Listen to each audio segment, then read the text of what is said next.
April Davila, and I wanted to introduce you to her because she has this great blog that it's already started, but the mission starts Monday. Her blog is about Monsanto.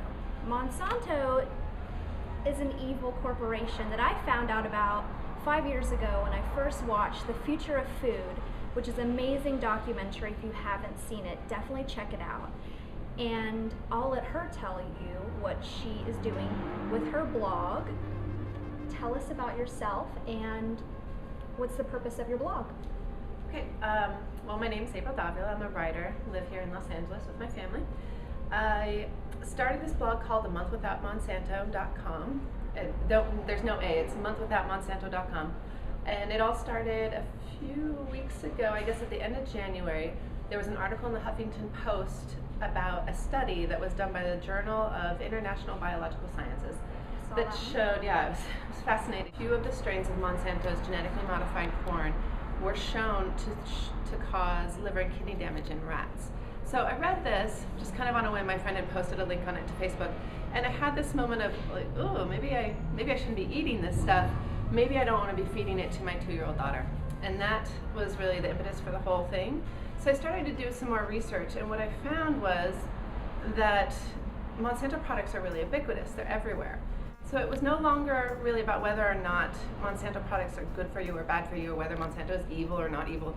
These are questions that kind of fell by the wayside, and the question in my mind rose up that if you decide you don't want to buy Monsanto products, if you decide you don't want to be part of the experiment, is it even possible to avoid them? So I set up the website. I'm going to try to go the whole month of March without consuming any Monsanto products, and by consume I've defined that to mean eat, drink, wash my body, or wear. So those are the things that I'm trying to avoid. And I'm excited to see how it goes. I'm not sure. It's definitely going to be harder than I thought it was going to be. There are a lot of Monsanto products that I didn't realize were Monsanto products. I talk a lot about it on my blog, so if you want more information, you can always go there. Just www.monthwithoutmonsanto.com. I think that's awesome, and I'm really excited to follow you on your travels. I'm curious, since I'm a chef, I'm always curious. What is your personal philosophy on health and diet and food? Yeah, my philosophy has always been the closer that something is to the way it came out of the ground, the better it's going to be for you. It just kind of makes sense to me. You know, eating corn versus corn chips, it's pretty easy to tell which one is going to be healthier for you. I'm not a vegan. I do eat meat and dairy, but I kind of have I kind of extrapolated my theory out to those so that, you know, if I do eat meat, I eat meat that was raised eating grass out in a field, was killed humanely, and as a result, if I want to eat meat, it costs a lot more. So I don't eat very much of it. I try to keep those parts of my diet to a minimum because I really do feel like the closer you can eat to the way things were originally grown, the healthier you're going to be. So sort of the Michael Pollan philosophy. Yes. Yeah. In your research and finding out all about how Monsanto is connected to so many things, do you think it's possible for the everyday person to go without Monsanto?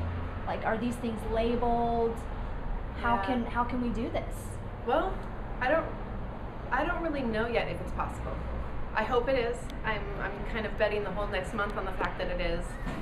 But I don't know yet, so I'm definitely going to learn. The trick is that it's not labeled, and that's what makes it hard to do in the United States.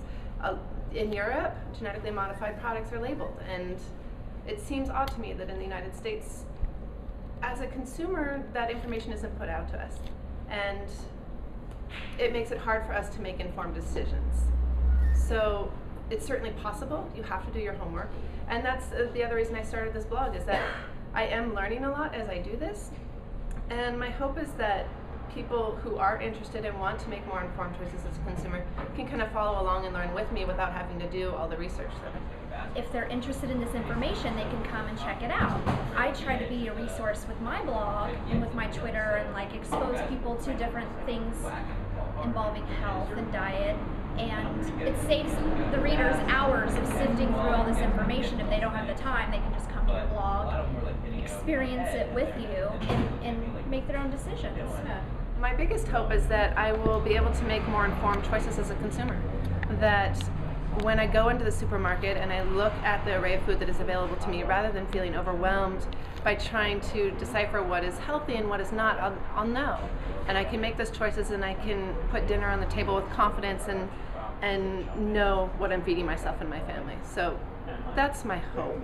The benefit that I'm hoping for is to be able to make informed choices as a consumer. Thank you so much for being here with us. No problem. Thank you for having me. And I'm really excited to see what happens. Me too. Stay tuned. I'm sure it'll be interesting. Yes, please feel free to follow along. My blog is www.monthwithoutmonsanto.com. My name is April Davila. And I can be followed on Twitter as well, both as April Davila or Without Monsanto. So look forward to seeing you on the blogosphere.